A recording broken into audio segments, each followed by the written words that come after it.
another video. I am absolutely and endlessly thrilled to be sharing this project with you guys. 4 months ago, I released a what-if story that spoke to so many of you. It follows the tale of a hybrid in the prophecy. When Pyria's biggest hero is not from just one kingdom at all, how can he save the world? You guys adored this tale so much that I took to reimagining it as a voice-acted audiobook, just like I did with What If Carnelian Survived. So, with the work of an entire amazing cast and 8 fabulous artists, I bring to you a different way to experience one of my favorite alternate universes. What if the prophecy called for an Icewing? Go check out the cast and all these artists in the description down below. They are so lovely, and it has been an honor to pen the words they would later give a new kind of life to. Before we begin, a huge shout out to my patrons! Dev95, Thistle, Noobto, Pyronuke, Avril, Pengigas, Karada, Adequate, Cleaver, Moonclaw, Isaac, Mindress 9, Petal Resident, Trust the Furwing, Crystal, Phantom the Dragon, Turtle the Seawing, Wolf, Yes, Misty, Newt Spring, and Horizon the Furwing. Thank you all so much for supporting me! Links to their social medias are in the description down below too. Anyways, without further ado, let's get into the video.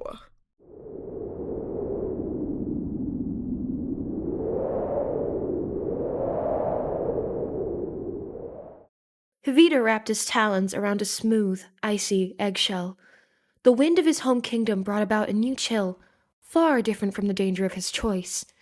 The whistle of air seemed to beckon him back to the igloos he last saw years ago. I have the option to go back. Heviter thought in the stillness. When Mother was dying, she told me she'd make up a lie if I needed one.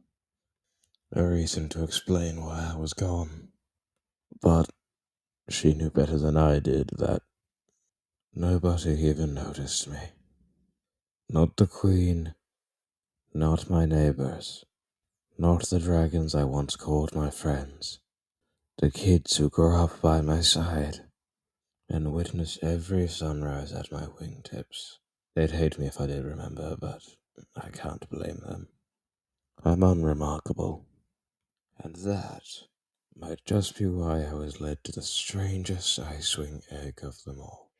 Heviter eyed its exterior carefully, noticing the way white intermixed with pale blue.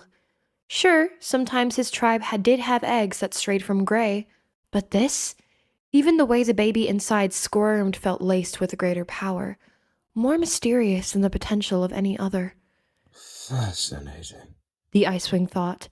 Lifting his head, Heviter surveyed the surrounding region. The egg was entirely alone, left atop endless layers of snow. From its spot in the jagged mountains, the only other sight to behold was a frozen puddle to the left. It displayed no cracks, the temperature far below freezing here. Why would someone have left you here? Heviter wondered. Icewing mothers do have their babies hatch on the coldest peaks, but not near water. If the dragonhead inside hatched, it would surely drown. Still, the dragonhead prophecy asks for one of your kind, and it's a pretty packed list, I'd say. But this is more important than me, and I think you are abandoned here, so you would never leave. Heviter frowned, picturing a parent leaving behind an orphan for no other to find. The villagers out east would have taken any baby in. Then the thought hit him. Perhaps this was a divine act of the prophecy. Heviter's eyes grew wide, tucking the egg closer now. He wrapped it in a sling made of leather, hoping to still keep it cool. Ash is bound to deliver the Mudwing egg easily. Webs will find our Seawing. I'm just grateful destiny doesn't call for a Skywing. With Scarlet on the throne, any would surely die just to grasp at the remains of what she might do. But you... Heviter thought as he looked down at the strange and oversized egg one final time, readying to fly to warmer mountains. are going to change the world. A large tail seemed to whack at the edges of its temporary home, the movement unnoticed by its protector. Heviter had little idea just how right he was. The Dragon of Two Worlds. Large, sharpened claws extended from the edges of silver talons. Chilling water brushed at the scales of a young dragonet as he got closer to his target. Almost. Seal thought, quickening his dive. Almost. In one swift and sudden movement, he finally sank his teeth into the back of a fish, The animal split in two instantly, small speckles of red taking place of dirt in the water. Seal laughed as he quickly swallowed it, splashing his siblings with the back end of his fishy tail. Did you guys see that? He asked, shaking off the rest of the icy droplets. Clay, Tsunami, Sunny, and Starflight all squealed, although the young Seawing denied she let out such a sound. I did not scream. Tsunami said, causing Seal to only laugh harder. I was just warning Sunny. Sunny shot her sister a look of indignation. And why am I the one that needs to be warned? Tsunami's response was wordless, offering only an awkward shrug. Seal shook his head, spitting out the remaining fish bones that were stuck in his teeth. Tsunami, aren't you made for this too? The Kingdom of the Sea gets super cold. Not as cold as the Ice Kingdom, She muttered. And besides, how would I know? I've never even been. Children. Hiviter began playfully, smiling at the icy water spilled on the stone beneath his talons. Seal grimaced slightly. Probably reminds him of home. We'll go to the lake all warmed up for the rest of you. But you know, Seal needs his time too. Tsunami gave an eye roll her brother knew was layered with no real frustration at all. The two of them were close. Really close. After all, they were similar in so many ways. But then there were the days their differences showed the most. The days Seal seemed more like the only dragon he could call a father. Viter says I'm a hybrid. That dragons like me don't really exist out there in the world. One of my parents was a Seawing, and the other an Icewing. If this war is as violent as they say, how would anyone have the time to cross a border like that? Or the bravery? Starflight says it makes me super rare and special. I want to believe him, and I do a lot of the time. But I just can't help but notice the way this prophecy has changed everything for the Guardians. Well, Kestrel couldn't have possibly been more miserable before this, I guess. It's too bad Webbs died when he brought back Tsunami's egg. I could have learned things from him about who I am. But Dune and Viter, they had things they left. I can see it in their eyes during every class. They miss something. Whether it's their sand or ice, or maybe another dragon out there. I just feel like my existence changes too much. I'd understand if they had me stay behind while the rest of my siblings go off to save the world. I'm not even in the prophecy. I'm the dragon with no destiny. The child of two worlds. I'll always be different from this family. No one talks about it, but it's true. No one other than Kestrel, I mean. I see this look in her eyes every day. Like me being here isn't right. I hate it. It makes me want to curl up into the lake when Viter makes it frozen, and just never break through the icy surface again. Sunny says I shouldn't think like that. I didn't even tell her I felt that way. But she sees everything. This world is lucky to have her. She's different too. I don't know exactly how. Tsunami doesn't take Kestrel's stance. She's made me stronger, I think. But I owe a lot of this to Viter.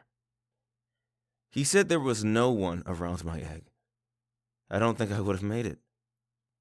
I can't help but wonder, though, if my mom or dad is still out there. Would they want me now? They had no idea what would hatch out of that shell. But since I'm here, drafted in doctrine to end the war, would they be proud? Or maybe scared, horrified of what I am? A freak that can't ever be classified. Clay nudged Seal's shoulder gently, taking him right out of his daze. It was grounding like the frost he dreamed himself surrounded by, in the dark water of every fantasy. Seal was different. Not enough, but too much. That was how he saw himself, anyway. And the best way to deal with it was to solve everybody else's problems, make himself feel worthy of sticking with the group, knowing full well that if he did not, Kestrel would make more excuses on why they should throw him out. I got it. the Ice Sea Dragonet said, beaming at Dune. You can wait at the table. Dune's face contorted into confusion, saying nothing. Come on, rest. Seal continued. I can take care of the rest of dinner tonight. After a long moment, the Sandwing eventually let out a low grunt, muttering words Seal did not hear. He hoped they were not ones of gratitude. I need to earn my spot here. It was what Seal did. Setting the table, preparing the lecture room, and changing the lake temperature were among his common self-appointed tasks. Veeder tried getting all of it to cease ages ago, saying how they were the responsibilities of the Guardians, but Kestrel only encouraged the sacrifice. Let him waste his energy. It's not like he's going to be the one out there when we open the door. Seal's heart sank on that day, reaching a point deeper than the ocean abysses he read about in the Learning Cave. It was as though all his worries and fears of what he could never be were proven right. Those are just supposed to be things we beat ourselves up about. He thought as he went over to the sleeping bunks. But to have Kestrel say it's all right. I mean, is she wrong? She knows far more about the world than I ever will. I know what my destiny is now. It's to stay here and never leave. Never let the world see scales of blue and white. My type of gray is there for dragons to soar over as they glide across every mountaintop, never knowing the horrors of what lurks beneath. Tucking his large tail between his legs, Seal retired to bed earlier than his siblings that night. Seal awoke to the repeated tapping of something bumpy against his face. What? He mumbled, eyes still squeezed shut. At his steadfast refusal to stand, additional talons shook the Dragonet's shoulders. Seal recognized their warmth instantly. Sunny. At her frantic touch, Seal shot up from his spot in the cot. Small snowflakes and water droplets cut from unused scroll paper sat on the desk by his bed. The hybrid Dragonet's face fell upon seeing Sunny's terror. Before he could say another word, Tsunami lifted a shushing claw in front of her mouth. Clay and Starflight's eyes pointed to the cave exit. Seal slipped off his makeshift mattress, staying as quiet as possible. Moroseer, Starflight said at last, trembling. What? Moroseer. You've never heard Kestrel talk about him when she gave us lectures? Tsunami asked. Seal shook his head. Despite his shaking, Starflight spoke next. we don't know exactly who he is outside of the stories Kestrel told. The ones Sunny overheard, mostly. But he's the dragon in charge of all of this. And he's far from forgiving. I woke up when I heard Veeder arguing with her. He's coming here, tonight, to check up on the prophecy. Oh, Seal began. but what's wrong with that? Sunny's face wore an expression the Ice Sea hated. Pity. Stop feeling these things about me. Seal thought to himself, moving to make himself smaller. It was a hard task when his body was so unnaturally big. Please, give your sadness to someone who deserves it. Seal. Tsunami started slowly. Moroseer doesn't know we don't have a pure Icewing egg. Oh no. His worst dreams were coming true. That means the real prophecy egg is still out there. And Moroseer is about to find out. Seal said, growing more breathless as the seconds passed. Clay nodded reluctantly. The entire destiny had failed because he breathed. Drowning shame flooded across Seal's scales, pooling into his insides. His heart only moved in small, fitful beats. There's no way I'm surviving the night. But even worse, what might Moroseer do to Veeder for failing? To Kestrel and Dune for never saying a word?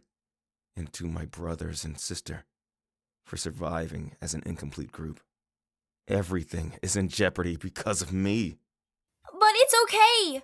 Sunny said quickly. We'll just talk to the Guardians before he arrives. Yeah, Clay added. don't worry. We won't let him or Kestrel do anything to you. Seal tried to hide how unconvinced he was, curling deeper into himself. It was then Starflight piped in with a hastily crafted idea. What if we lie to Moroseer? Tsunami's brow furrowed. Come again? I mean, what if we pretend Seal is a full Icewing? There's no chance that's going to work. The hybrid said. I have too much noticeable sea wing in me. Anyone would see right through it. Look at my tail. It looks like a whale's. It's not sharp and spiky.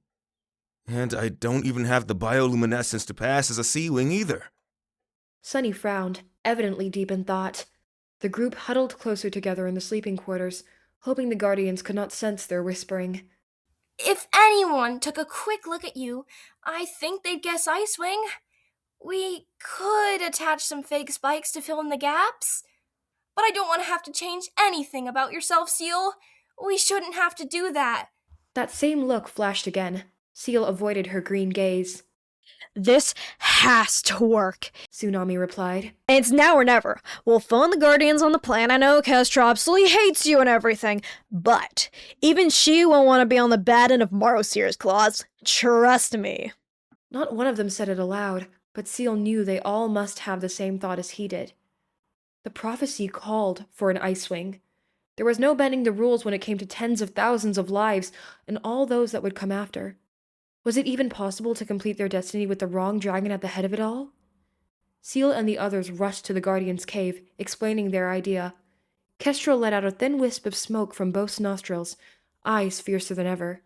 However, even she could not deny what was at stake with their sudden visitor likely only wing beats away. Cover up every single one of his blue scales, was all she said. Forever. Seal gulped as quietly as he could manage, petrified of the thought. He caught Hvitter's sympathetic stare. He felt so far from him across such a big room. The Dragonets of Destiny worked quickly to conceal what made Seal a hybrid. They painted the patches of his body that were a blue too bright to be Icewing. They had him tuck his tail a certain way so that the fork seemed to fade. Stalactites from the ceiling were snapped off and colored to form spikes. If one did not look at Seal for too long, he did fit in now. He could see it in his watery reflection. He looked like an Icewing, or as close to a whole one as he ever could get. This has to be enough, Seal thought, feeling pain as the mountain began to move. Morosier was about to enter from behind the rock. Don't look at me for too long. Please. You shouldn't even have to, regardless of if I was like this. From the moment towering darkness entered the cave, Seal understood just why everybody was so afraid of Morosier. His very presence demanded respect and power. From the few scrolls he had read, the Dragonet thought Morosier must be the biggest dragon who has ever lived. Smoke filled the center room as he squeezed through the entrance, growling low. Bright yellow eyes scanned every dragon before him. Morosier, Hviter said, Dune casting a surprised look at how he was the first to speak. it is an honor to have the very discoverer of this prophecy here with us. The gigantic Nightwing said nothing for a long moment, tail hitting the cold stone in a way appearing impatient. Show me all of them. Morosier said at last. Tell me about all the prophecy dragonets. At his command, each was displayed before the imposing observer. Hviter explained the personality and strength of each Dragonet of Destiny, listing the very traits that Seal adored. For once, Kestrel kept her snout shut. He wondered vaguely whether Hviter had made her agree to that. And that's Starflight, our Nightwing. His mother would be proud of him if she got to visit, the Tundra Dragon said. Starflight avoided Morosier's violating eyes. They seemed to see through every flaw and crack. Sunny and Clay were still shivering from their time before him. Tsunami tried to pretend she was not, but even her tremors were noticeable to a dragon trained to see and fix everything. Starflight scampered to his siblings once he got the chance. And those of our group. And Seal, of course, our Icewing. Morosier let out a huff. Surprising you didn't show off who was supposed to be your second strongest. Why is this one an afterthought to you? Hviter's breath caught in his throat as Seal grew pale. Don't let him notice your fear. Don't let him notice anything at all. He thought about himself. We just thought you might not be much interested. He shares the same strengths as the others. Morosier moved for the first time since he has planted himself on the cave floor. He stepped towards Seal, a growl seemingly ready to escape his dry throat. Ice rings are filthy enough, but you couldn't even bother to bring me a real one. That's unfortunate. I wanted to watch him die. What's Moroseeker talking about? Seal thought. And how does he know I'm not a full Ice Wing? We did everything right. I don't know what you're talking about. Veeder breathed out. I took him from my kingdom, sir. You know I respect you greatly, and this prophecy. I wouldn't lie to protect somebody else's scales of events the world might not be saved. So even Veeder thinks we'll fail because of me. I don't blame him, but it just makes it more true. What Seal did not expect was Kestrel's voice to fill the space next. The Skywing hissed, the sound low. I wouldn't betray the Talons for a mixed blood. Seal tried to mask his shock. Even Kestrel was lying. For him or for her? Moroseer's look was unreadable, controlled. Another way of messing with them, just like this whole messed up display. Very well, then. The Nightwing said, tone obviously unbelieving. I guess you won't mind me looking closer. I know the enemy better than any. Moroseer lowered his towering form, and Seal swore he saw a twisted smirk grow just at the edges of his snout. Great ice dragon and sea spirits. He'll know for sure when he sees the paint. The Nightwing's gaze stretched across every inch of Seal, practically tearing him apart. Every layer of mistakes identified. He thought sudden death was undeniable, but after minutes of horrid analyzing, Moroseer seemed to straighten himself. I have to hand it to you. This circus is better run than I thought. You raised some dragonets the world wants to see take back the power. Only there's one that doesn't quite fit. And I'll have to decide how to plan his absence. Or yours. Before Seal could take another breath, Moroseer's claw reached toward his trembling shape. He flicked his tiniest talon against one of the fake spikes. He flicked it across the room, causing it to launch to the opposite wall. A small few scales of blue were beneath it. Found you. Seal could do nothing more but run, leaving behind his family. All he ever had. He would not dare put them in danger by living. The Guardians might die otherwise. He scrambled to the other side of the cave, flapping his wings so that he might slip past the light hole. It was dark now, bathed in midnight. He headed toward the lake, wondering what stretched below it in the places they were not allowed to reach. He ignored the screams of Sunny, now muffled by the water. Just as he was about to dive fully, Seal caught another shout. It was one of utter agony, dipped in the sound of splattering blood. He whipped his head around, mouth agape at what met his eyes. Moroseer murdered Dune, right in front of all of them. With one large claw swipe, one of his teachers, a father, was dead. Crumpled and dripping crimson, a slash across his throat. No. No. I did this. I killed Dune. Moroseer readied fire in his form, preparing to aim it at Kestrel. The Skywing roared, ducking to the side. The room was chaotic in a way time would never fix, his siblings either sobbing or screaming as the old Nightwing made more marks in their scales. Go! Tsunami and Veeder yelled at once, facing Seal for what might be the last time. Get out of here! Seal still hesitated, frozen in the most unwelcome and terrifying way. Tsunami shook her head, dazed. He can't kill the rest of us in the prophecy.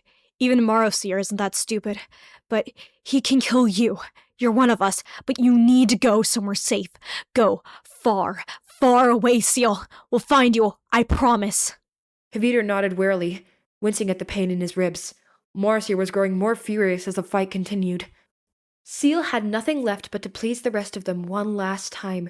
He submerged himself in the cold water, following the path of a tunnel system he knew nothing about. Luckily, he had gills just strong enough to last a few hours in the current. If he did not, 2 would have died that day.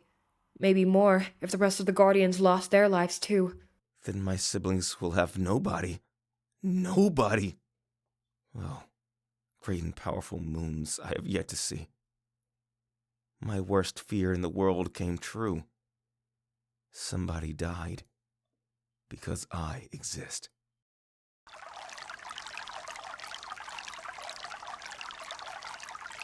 Seal swam until his muscles could bear the crushing weight of the depths no longer.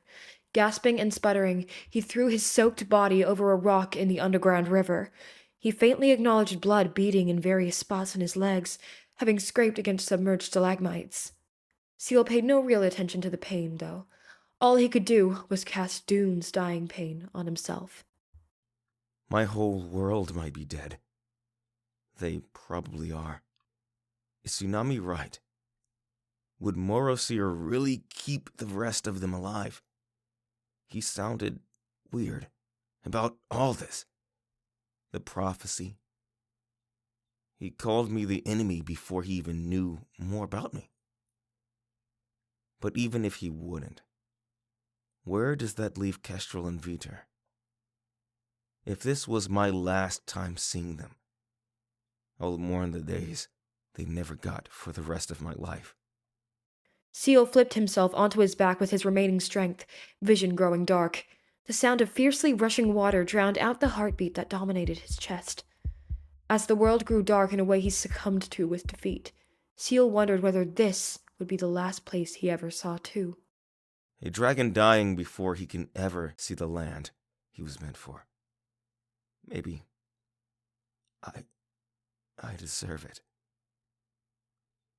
I just hope my fate isn't the same as Tsunami, Starflight, Clay, and Sunny. I'd die 1,000 times for them to be okay. Seal felt his body lose all fight, overwhelmed with exhaustion.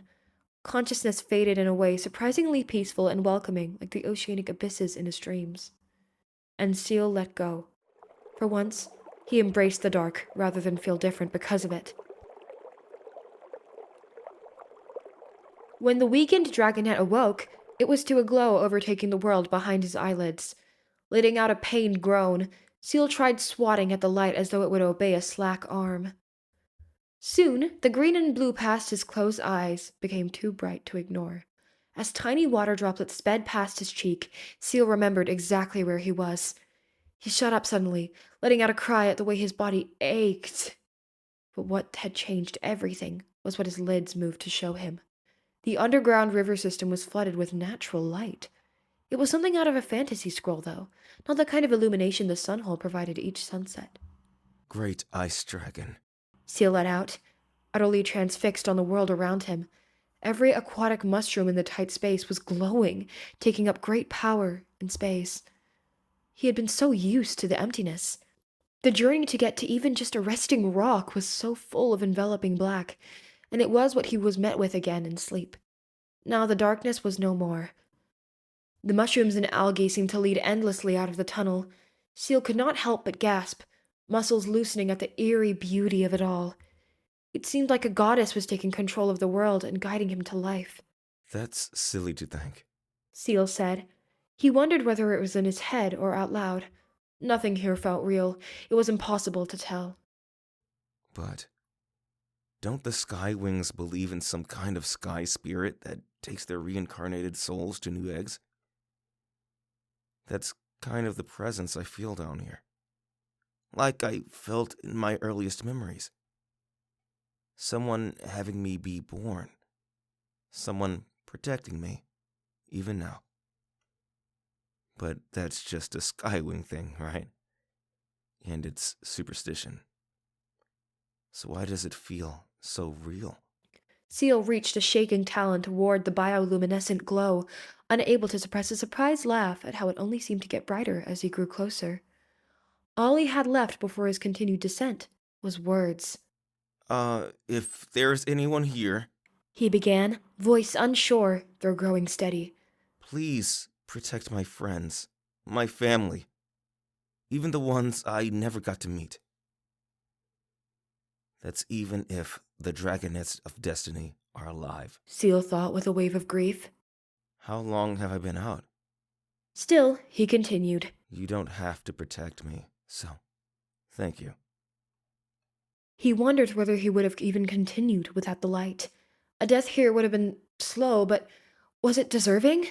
It was weird. In here, it was hard to think those thoughts. The kind that came so easily before, and should more now than ever. Seal shook the remaining water off his scales, knowing the action was pointless. He had to continue in the cold. The dragonette closed his mouth like he had nothing left to say to the mystery presence he felt. In reality, however, he had a million formless feelings he could never express. It changed everything, like how Hvidir believed Seal's own existence would too.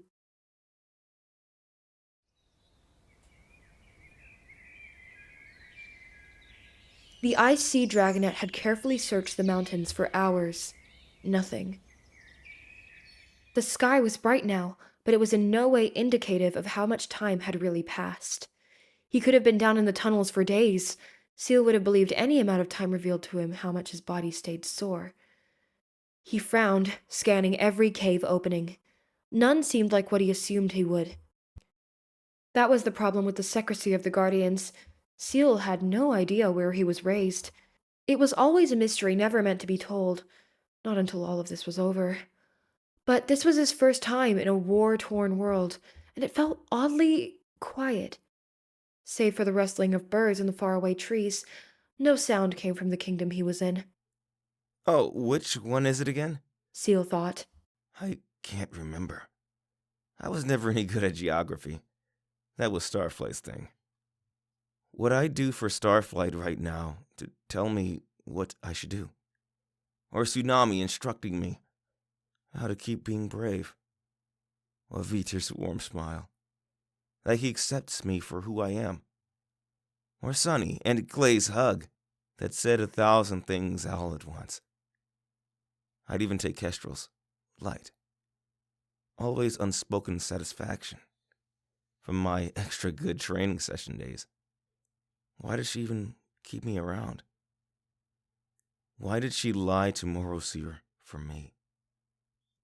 It might have been the very thing that killed her. But surely she would have known that it may. Seal sighed, finally resting in a cave edge that overlooked the mountain stretch. It was beautiful out here. He could see the full sun, and not just the portion through the light hole. He smiled, though slightly uncomfortable from the added warmth. Seasons were a thing. Maybe it was summer? He lowered his head onto his two outstretched claws. Staring off into the world was an oddly beautiful thing, and that feeling of someone gentle watching was still there, like that gentle hum of birdsong through the cave walls. Maybe he had always dreamed it, though. Like he may have dreamed up her. I was delirious. It probably meant nothing. Seal said aloud to himself. He lied there in relative silence, nearly dozing off until the sound of his own stomach snapped him out of it.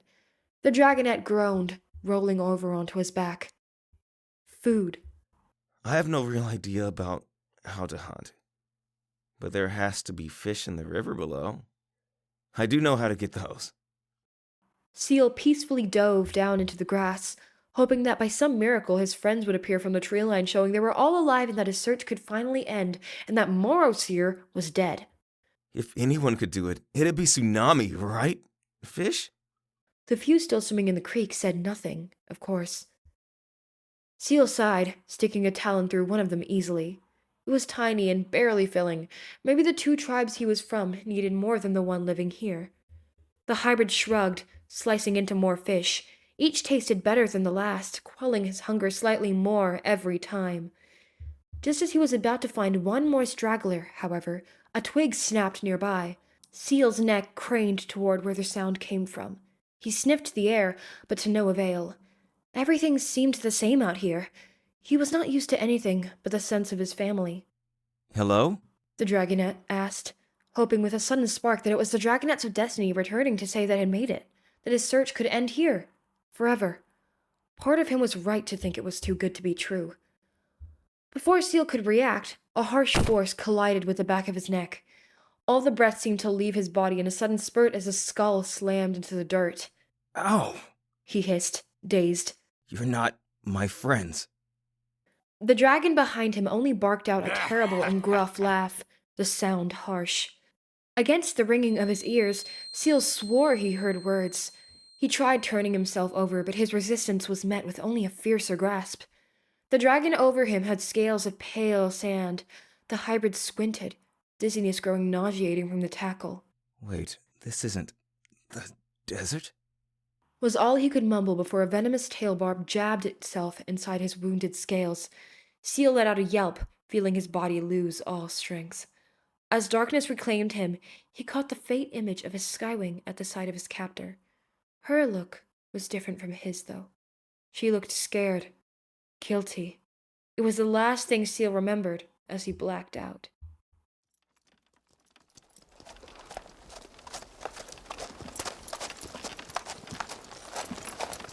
The young dragonet awoke to his claws and wings bound. It reminded him of the action stories he read when he was little. The kind Starflight worried about rotting his brain. Tsunami loved them, though. Even Kestrel did. Hivir brought new stacks for his hatching day sometimes. He did not let any of the other guardians see. Seal shared them with his siblings every time. Except he felt far from heroes of fairy tales. Turns out waking up from being knocked out and poisoned was far less seamless than the scrolls made it seem. Seal groaned, failing to gather the strength to open his eyes. At just the slightest shifting of his chains, a familiar voice, though muffled the last time, shot through his quiet. Ah, look who's awake! Seal finally peeked at who he was with. And wait, was the ground moving? He was inside a small caravan. He tried looking at what lay beyond the tarp, but the sandwing flicked his tail at him in warning once he turned back. I'm sorry. What is this? Seal asked. Ah! His captor let out the same undeniable crackling laughter as before. His partner seemed far less amused, saying nothing. Her eyes were glued to the wood floor, irises the same hue as her scales, light red. Dissimilar from the blood that left Dune, and this dragon looked too much like Dune for Seal to bear thinking of it longer. You don't get it, do you, boy? The sandwing started. I'll give you a second to think. You're a freak. Mismatched scales, weird parts that shouldn't be there, and you're chained up in the back of a carrier cart. Does it make sense yet? Seal shook his head, genuinely unknowing. You're going to Burns Weirdling Tower, his companion said. It was the first time she had spoken, likely the entire drive. Seal guessed so because of the way her voice rang with disuse. She still refused to meet his gaze. Upon noticing no reaction to her words, the gruff sandwing stayed shocked. Did you hear what the pretty lady said? Oh, I heard. Seal replied. I'm just not sure what that is exactly. And if it takes me any closer to my friends, are we moving away from or to the mountains? I can barely think. My head hurts so much. The Skywing finally looked up at him now. Her worry increased tenfold. Did he say the wrong thing? I think I hit him too hard, Finch. Seal frowned. At least he knew one of their names. Well, since you're about to spend the rest of your life in a miserable pet cage, I ought to tell you more about us and this operation, Icewing. Seawing? I don't know. Whatever the moons you are doesn't matter to me. I just get paid for sending the Queen mutants. Finch briskly whacked him with her tail. He's not a mutant. He's probably a hybrid. All the paint must have washed off in the river, Seal realized. A hybrid in Scarlet's Kingdom? The Sandwing let out. Kid, you must be bold. Or stupid. Probably very utterly stupid. Especially if you don't know about the Weirdling Tower. Every dragonet is terrified to get sent there if they're not right. Lucky for you, not being right in the head doesn't count for Burn. Finch muttered. You'd already be there. The Sandwing either did not hear her or simply did not care. Who's driving this thing anyway? Seal asked. It was not really a question he had, but he wanted the conversation off where he was going to switch to where he once was. That was where everyone would likely still be. He needed to explore the cave he grew up in. Even if it was to see bodies, he could not survive another day living a lie and thinking they were out there. Finch replied this time, her head hanging low again. We work with temporary walkers who pull us all the way. It's a good way of transporting dragons. She paused like another word was meant to be there. The Sandwing mouthed cargo. We don't know their names. They come and go for gold. And besides, little missy over here can barely fly, and I would be much better at it if I didn't get that tear in my wing during the war. So I guess you can say we both sort of found each other in similar circumstances. We needed money, we were hurting the same way, and dragons like you are usually more slippery to catch, but I still got it in me. Ignore Shrub. Most of them usually get away now. The Sandwing, Shrub, as Seal now knew, huffed. The Dragonette knew it was now or never to ask about their location. Where is this Weirdling Tower? And which kingdom are we in now? I think it's the Sky Kingdom. You said the name Scarlet earlier. She rules the mountain dragons, right? Shrub was too shocked by his lack of knowledge to answer. Finch, however, spoke for him. Yes, she works with Byrne, his queen. As she deserves to be. Woo-hoo! Shrub said, letting out a whoop. Seal wondered whether Finch agreed. The Skywing continued. We're about to leave Scarlet's territory, though. We're headed for Byrne's. It's where her tower is. Shrub gave a smile fairly toothless with age.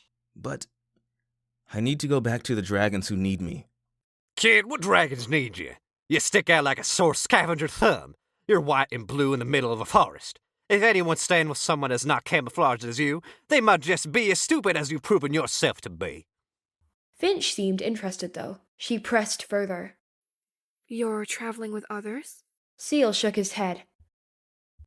I'm not traveling. I live here, under the mountain. I don't know exactly where. Shrub's attention was finally caught, too. He stopped chewing on the piece of cactus that stung his tongue. Are you being raised in some kind of cult or what? Who has some hybrids and a mystery cave together? Not hybrids. I'm the only one like this. Seal added. There's a Mudwing, Seawing, and Sandwing with me too. Even a Nightwing. Finch's eyes grew wide with a realization her partner evidently did not share. When were you hatched? Her tail twitched suddenly, mind deep in trailing thoughts. Seal did not answer at first, and she repeated it. When were you hatched? He wondered whether to answer, if telling them might alter everything. But Fincher's eyes were so different to her friends, if that was even what they were. On the brightest night, a few years ago. The Skywing turned to face Shrub. He spit out the cactus in his mouth, still disinterested. You do know what this means, right? 5 dragons hatched on the brightest night. That sounds like... It hit Shrub. That prophecy the other tribes believe in. Exactly, she said, scooting closer to Seal now. A new fire was in her eyes. Are you a Dragonette of Destiny? The question was intended to be simple, and the Dragonette knew that. But there were so many parts of it Finch could never understand. No, he said at last. I'm not. He kept his tone firm and unwavering, similarly to how Tsunami's always was when Kestrel confronted her. Finch's body stayed tense for a long moment, thinking more. Shrub shrugged, leaning back against the edge of the caravan. Well, that's a shame. We could have gotten so much more gold for him if he was. The big Sandwing sighed. Finch stared at Seal and swore she could see into his soul. Are you sure? Her voice was small now. The hybrid wondered whether it was because he was worth less now in profits, or if it was something more. With this dragon he already did not know. Even a lifetime by her side would reveal little, Seal assumed. Shrub had not even scratched the surface. I'm sure, the Dragonette said. Trust me, I'm no hero. And my friends, they're probably just better off without me. Finch's face fell. She wanted to say more, but ultimately decided against it. Seal believed with his whole heart that it was technically no lie. A dragon whose conception was forbidden could never save the world. Well, we've got a long ride ahead of us. Might as well get some sleep as sunset creeps up. Who knows when we'll get any shut-eye again? Shrub grumbled. Finch nodded curtly, rubbing her body in a woven blanket. It was patterned with butterflies, stitched by seemingly small and unsteady talons. A child's. One who was obviously not here. Seal frowned, shifting to see blurred colors move past them in the caravan. As his head tipped downward, he caught sight of his tail barb wound. It was throbbing in a way he did not catch earlier. Shrub was already asleep, sprawled across the vibrating floor. Finch saw Seal look at his injury and quietly pointed her tail at a piece of the cactus her partner had been chewing. Bright sting cactus. She whispered so faintly Seal wondered if it was even uttered at all. She said it like he was supposed to know what it did or what it was, so he merely nodded to feign understanding. We don't want to kill anybody. With that, Finch laid her body out on the wood, curling up to take as little space as possible. She slept on her side, facing away from the other two. Seal felt sad in a way simple rest could never fix. He did not miss the pull of sleep until darkness finally loomed around them in the tarp. He missed the growing mushrooms, his heart aching. The hybrid dragonette stayed silent, trying to get comfortable in a world so different than the one he and his friends swore to save. As he eventually drifted off, Seal thought about what Finch had said. It had too many layers to properly dissect now. I think she spent too long in a world without the light of the one who saved me.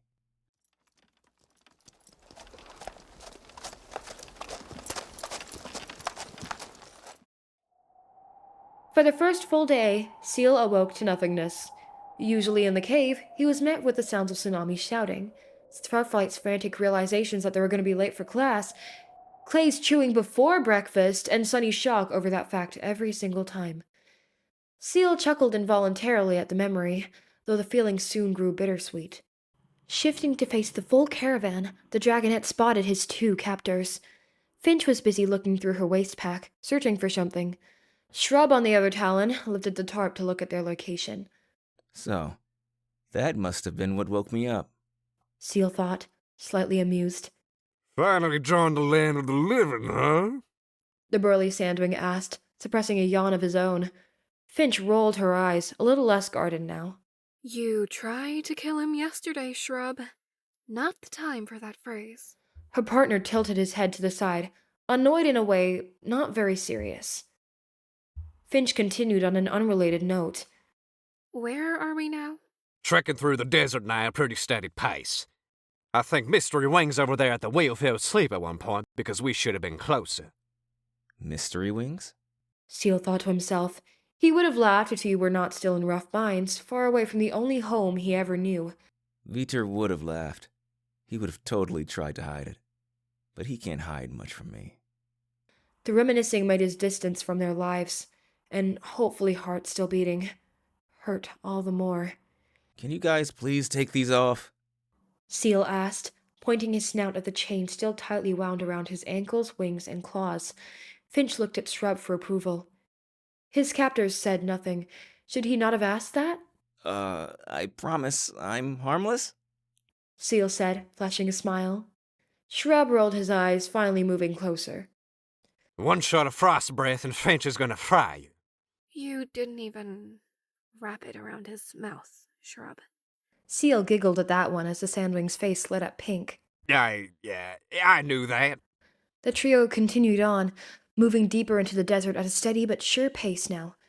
Shrub hummed tunes reminiscent of the ones Dune did when he thought no one was listening. A deeper grief had settled in every one of Seal's bones, swelling into his heart, despite how he tried to hide it from the dragons who took him. Finch doesn't seem like a bad dragon, the hybrid thought, steadying his breaths. He took in each of her scales, noticing how they were scarless. She was a Skywing in the middle of the biggest war the continent had faced. Should she not be on the battlefield, or at least too burned to ever return to one again? Finch fidgeted with her talons and tail each second she was not staring off into the space just past Seal's shoulder. Shrub, still seated to the right, was surprisingly just as difficult to analyze.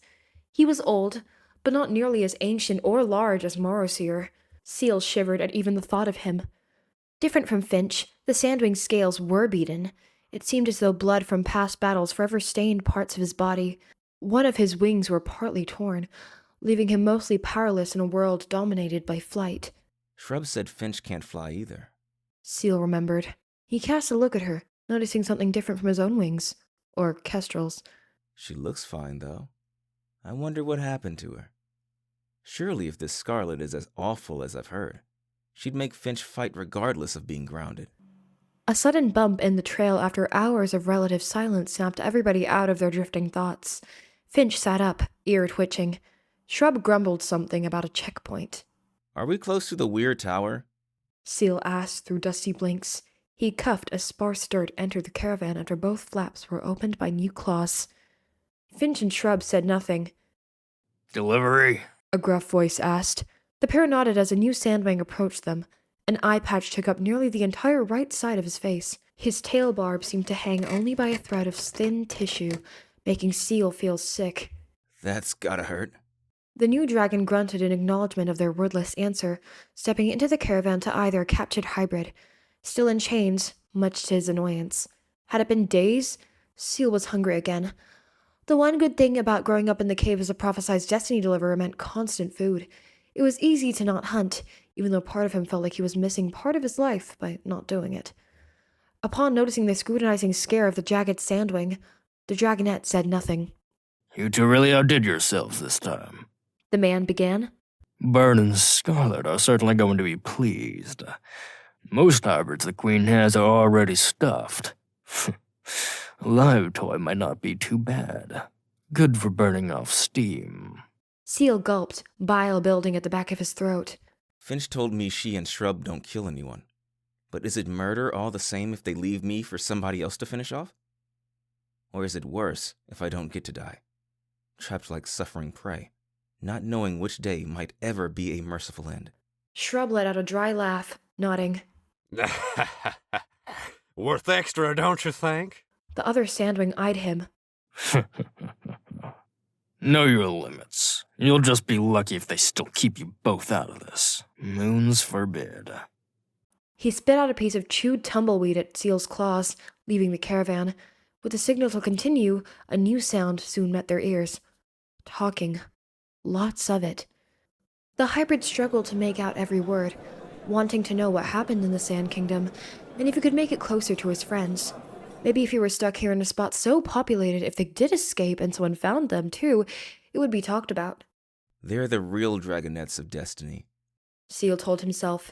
It'd be big news, and once I know where they are, I can get out of here.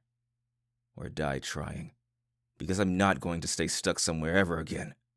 I feel the ice of the ocean and glaciers calling to me. I can have both. That weird spirit following me is showing that to my heart more every day. Seal whimpered at the heat radiating from the high sun, a feeling harsher in a place like this. Eventually, the cart came to a halting stop. Shrub stretched, jumping off the side exit. Finch hardly picked up her things, stuffing them all in the overcrowded pouch. She cast a sad look at the blanket she wrapped herself in the night before, ultimately deciding on leaving it with the caravan. So, she'll just get to walk free after all of this. Seal realized with a frown. They'll be back here, ready to do this to another dragon. Even if they don't like it, which I don't think Finch truly does, they're still choosing to do this. What other choice do they have, though? I don't know anything about them at all. I'm just a means to an end. I get it. I was like that to Moroseer, too. I should just comply. It's easier that way. And I'll come back here if it puts the dragonettes in danger. Seal thought particularly of Hvidir, wondering how he would guide them elsewhere. Surely they would have to have left the caves, right?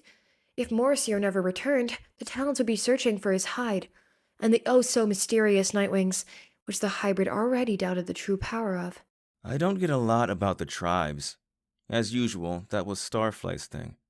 But if Mr. Prophecy was really able to see into the future, wouldn't he know my egg would have been part Seawing? Seal flopped his shark-like tail against the wood. Or did Vita really change destiny? Are we able to do that? Is all of this more moldable than I've ever been told? Or was Moroseer just never right to begin with? He can't have been wrong, but even if he was, I know my friends. They have the power to stop all of this, destiny or not. They believe in themselves, and the Guardians trust them too. Even Kestrel did, deep down. Even though she didn't trust me. Seal sighed as he was lifted out and into the sand, metal binds clattering with every movement. He squinted at the sudden brightness overtaking his vision. Maybe when they save the world, there will be no more Weirdling Towers. I mean, we escaped early. I'll be dead at some point during the years before they're done. But if it means no hybrid ever feels like me, I'll take it any day. I'm the only dragon who should take this fate. To Seal's sudden surprise, Shrub unlocked the chains around his wrists. The young dragon let out a gasp of relief, not realizing prior just how much circulation was cut from their tightness. Though the bind snapped to his wings stayed in place, he could finally walk. Small blessings. Finch ignored his gaze again, eyes boring into the sand like they shared a million secrets and answers all at once. Seal could finally properly take in the sparring fields all around him. They were intermixed with market stalls and full of shouting dragons. Again! Harder kick this time! One yelled. 2 doomsday cacti for the price of 1! Offer ends in the next hour. Oh, you miserable lizard, use your tail! Assassin for hire! I'll take out Thorn! One of the Sandwing princesses! Anybody! I don't care! My resume will surprise you! Seal tried staring at everything happening all around him, overwhelmed by it all. He did not even notice his mouth was wide open in shock until Shrub pulled his wing chain to get him to hurry. Finch finally looked up, her expression wearing that same sympathy as before. If you feel bad, why are you doing this? He wanted to ask. Dragons made no sense to Seal. Maybe it's because I know nothing about the world at all. Like how Princess Byrne would let things be sold near her prize tower. But as Seal saw the grand and winding tower, it all made sense. It's a show of power. If Byrne's possessions are above everything else, maybe other dragons will think their accomplishments are worth less. And it's a reminder of where outcasts go. A very daunting and cruel reminder. Seal frowned, keeping up with the duo before him. He knew speaking was likely unexpected and assumed to be forbidden at a time like this. He was literally being sold off to an oddity holder. However, the hybrid dragonette remembered something about the night he escaped. The moons were visible for one fleeting moment in the light hole, just at the edge, but enough to frame part of his sense of time. Seal started to ask, turning to his captors. How many days has it been since Imperial was a crescent? Or like a little bigger than one? Finch and Shrub stopped in their tracks. What? Seal repeated his question. The day I got separated from my friends, the biggest moon was a little larger than a slim crescent. You guys peeked out of the caravan a few times. What was it like now? Finch scrunched her snout. Shrub wondered whether to answer, an attempt to let him down easy. However, the pale Skywing's one mercy left was to answer. 2 weeks. Seal was taken aback, breaths deeply constricted without warning. 2 weeks? How did I survive in the tunnels for that long? Oh, sea spirits. I was searching the wrong mountains for my friends, too. I have no idea where they are, or where I've been. Do they think I'm dead? The thought brought about a pit in his stomach, one emptier than ever. I don't even remember eating down there. Did the dragon doing something save me? Or was I just too delirious to recall it? Seal's time seemed to fade as they approached the tower. Still, however, a small spark ravaged him. Maybe that's a good thing. If anything's happened to my friends, somebody has to know by now. They're out there, I know it. They didn't die with Dune. They couldn't. If this whole destiny thing is real, it'd be impossible, right? The dragonette did not even notice how they were at the base of the tower until a guard tried speaking to his captors now. She was a slim sandwing, obviously underfed and tired. Her spirit tip was worn down with use, wrappings on the bottom peeling off. Seal paid no attention to their conversation, dazedly following Shrub and Finch into the main entrance. On the first floor, there were already stuffed and beheaded dragon figures on the walls. The hybrid shivered, taking in all that made them different. Some were not too far off from himself. Did they walk in here alive? Or was that Sandwing scout right earlier when he said I'm one of the few live catches? These people must have put up a good fight to have needed to be killed, though. Or maybe Byrne didn't want to waste the resources.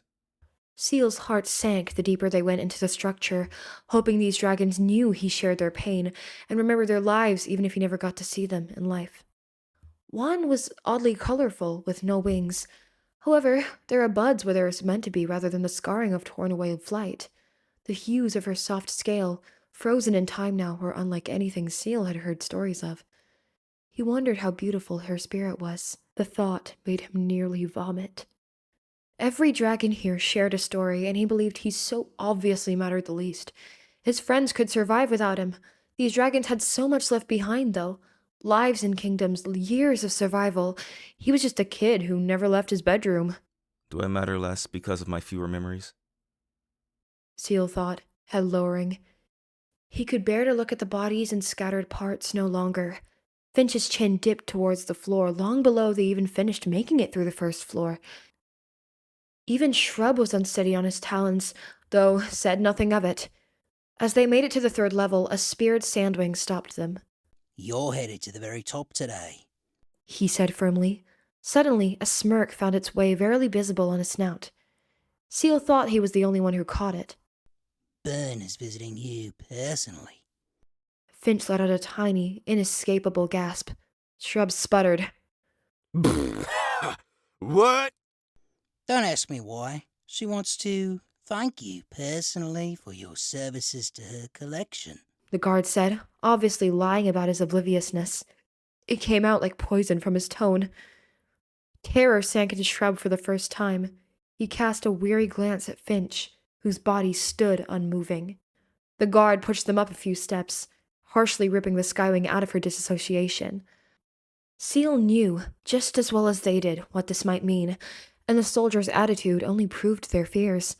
Finch and Shrub had nowhere else to go. Every window, sparse and rare as they were in the tower, were barred, too small for even a scavenger to squeeze through. After a lengthy march to death, a growl deservedly belonging only to who Seal assumed Byrne was sounded through the halls. She sat on a throne positioned at the edge of the carpet, the chair coated in dust. Her physical presence here was rare, judging by that and the hanging surprise of Shrub and Finch. Byrne was colossal. She might even rival Morosier's bulkiness, despite being slightly younger in age. Her body was burned and draped in scars, so plentiful they seemed painted on by shaking claws. Fire seemed already burning in the back of her throat, ready to deploy at any moment's notice. Finch and Shrub instantly bowed, yanking Seal down to mimic them. Okay, so they did care somewhat whether he was a pile of ash or not, right there in front of them. Good to know, the dragonette thought anxiously. Byrne seemed to expect one of his captors to speak before she did. Shrub took the lead, noticing how Finch stayed stuck. Your Highness, rightful Queen of the Sandwings. Long live your power. Byrne said nothing, forked tongue flicking in and out of her mouth like a snake sensing something in the air. Clay yelped away from so many that slipped through the cave walls. Memory nearly made Seal smile, though he quickly covered any trace of it. We have a high-value treasure to give to you today. And, better this, he's a Dragonette of Destiny. Seal suddenly was sapped of all feeling. What? Shrub didn't believe it earlier. Deep down, I don't know if Finch does either. Maybe she wants to think it's true, but for another reason. He's lying to the Queen, or so he thinks. But I'm not a Dragonette of Destiny. I can never live up to them. Byrne's cold, black eyes finally shifted to land on Seal. He felt his privacy violated in the same way Morosier peeled back every layer through his stare alone. The hybrid shivered. After a long, dreadful moment, Byrne let out a slightly amused huff. I was going to kill you both for being too slow. You can't fly. You've delivered less to me over the years. You're declining. Both of you. You're distracted. You know your job, you fools. And I see where your loyalty lies. But now, you've chosen to lie to me. This is no Dragonette of Destiny. Byrne gets it, Seal thought sadly. You brought me a hybrid and tried to tell me he's great. Her words hurt more than a dagger sliding through a heart. Everything said about Seal, whether through looks or Kestrel's remarks, all came crashing down as true for the final time. He let his head fall towards the floor, wanting so badly to sink into the frozen lake of his home cave and never break the ice on his way back. Besides, the Dragonettes of Destiny were caught by Scarlet. And their miserable guardians. Or the ones that slipped out of Morosier's claws. My traitor is already dead. I wanted so badly to rip apart Dune myself, but I was robbed of that chance. It never occurred to me that Dune must have been a traitor to the Sandwings. I know he left his life behind, but he did it for us. For me, too. Why would he risk it all for someone so unimportant? He died for me, because of me. And it's a guilt I'll carry for the rest of my days. Whether they all end here, or span to a lifetime behind these bars. But Byrne just said they are alive. Sunny, Clay, Tsunami, Starflight, Kestrel, and Vita. 3 moons, they're alive. But Scarlet has them in her talons. Can I really just sit here and let more dragons die? If I give up and let Byrne take my scales, my friends might never get out of their prison. Scarlet has an arena, I think. She could make them fight there until they die, too. The Sandwing Princess is going to murder Finch and Shrub. All of this is so much more complicated than the scrolls made it seem. They have family, or at least Finch does. Somebody is waiting for her on the other end of this. Somebody she's done all of this for. They're not perfect dragons, but neither am I. But I should give them the chance to make things right. A second chance. There has to be a reason why their deliveries have slowed. Maybe they don't want to do this anymore. Well, regardless, they won't get to again. They either leave with me or get crushed by Byrne here. And I think chances are they'll take the former. All 3 of us can't fly, though. And that would be the only way out of here. Think, Seal. He quickly took in the room around them. It was littered with more corpses and lone claws. However, there was something back where they came from. The stairs here were winding. If they disarmed the isolated soldier on the way down, they could run faster than Byrne would be able to squeeze through her own staircases. I'll topple over the guard with my tail.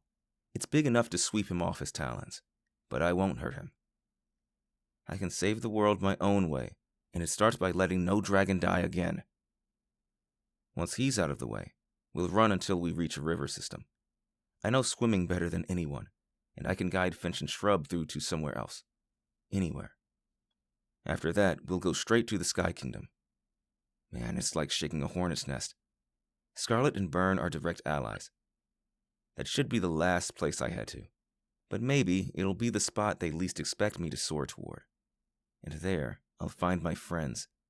Save them no matter the cost. But to do it, I need to be myself in the ways Viter, Tsunami, Sunny, and the others taught me. No more hiding my body. No more concealing my mind. I'll do it for all the dragons I've seen in here, and the ones who I hope will never have to fear this place again. Is this plan absolutely mad? Oh, definitely. But what other choice do we have? I hope Finch and Shrub follow me. We'll talk about all of this later, and they really have nowhere else to go. Here goes nothing, and everything at the same time. Even with the lingering spirit of the mystery goddess waning in a spot such as this, Seal drew from his own strength. Hey! He said suddenly, stepping toward Byrne. The princess snapped her jaws like a maddened crocodile, hunching forward. Yeah, I'm talking to you. Finch's face could not possibly grow more pale. You're wrong, don't you realize that? But you are right about one thing. I'm not a dragonette of destiny. And I never had to be who I am. I'm a Sea Wing and an Ice Wing. And I don't want to wear that with shame anymore. And I'd rather deal with the pain of fighting you than ever let myself believe for another day I'm not supposed to be who I was born as. Byrne roared, to sound wholly bestial. Before she could bark another word or lunge toward him, Seal raced back. He bolted, pushing Shrub and Finch beside him. They scrambled, following. Though it may have seemed as though they had no other option, Seal knew they had a different choice. They could have made up 1,000,000 more lies to please Byrne. But they did not. There's hope for the 2 of them. Seal thought as he sprinted through the staircases, knocking down the Sandwing from before.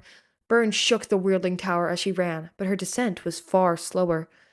Just like the young hybrid properly predicted. Where are we going? Finch asked, voice surprisingly trusting, though strained. Shrub's eyes were wide and frantic, but he stayed at their bouncing wings tips. Rivers! Seal shouted, running past stands of shocked merchants and soldiers. I'll take you the right way. You just have to trust me. As the trio fled further from the central part of the Sand Kingdom, moving endlessly as yells of murder stayed steadily behind them, dragons flying to go quicker, they finally reached a body of water. Big, calm breath before you dive, got it? Finch nodded shakily, being the first to submerge herself. Shrub seemed to hesitate, but only for a moment. He inhaled strongly, following after Finch. Seal cast one last look behind them. Sandwings arrived in droves, but they would never find the trio they searched for. Not here, when the water in all its forms was so natural to Seal. He let its coolness wash over him, a new confidence taking control of his bones. The world in all its loudness faded, growing muffled in the current. The presence of a river in a space so dry must have been a gift from the goddess, he felt. Or maybe he let himself here. Seal was not sure either way it went, but he knew one thing as he led the way, letting who he was guide every step and turn. For the first time in his life, a faint glow elicited from the scales near his hips. There were only a few scattered ones giving off that light, but their power and presence reminded Seal of the mushrooms back in that cave so long ago. Am I that light? Was it who I really am the entire time? No matter what is true, I'm going to find my friends. I'll rescue them all from Scarlet's arena, and then we'll be free of this place. We'll find somewhere far to go. And then, in this war, how we know we really need to. But I figured something out in these difficult weeks, and I think it's the very reason why Veter was guided to my egg. I don't have to be in a prophecy to be great.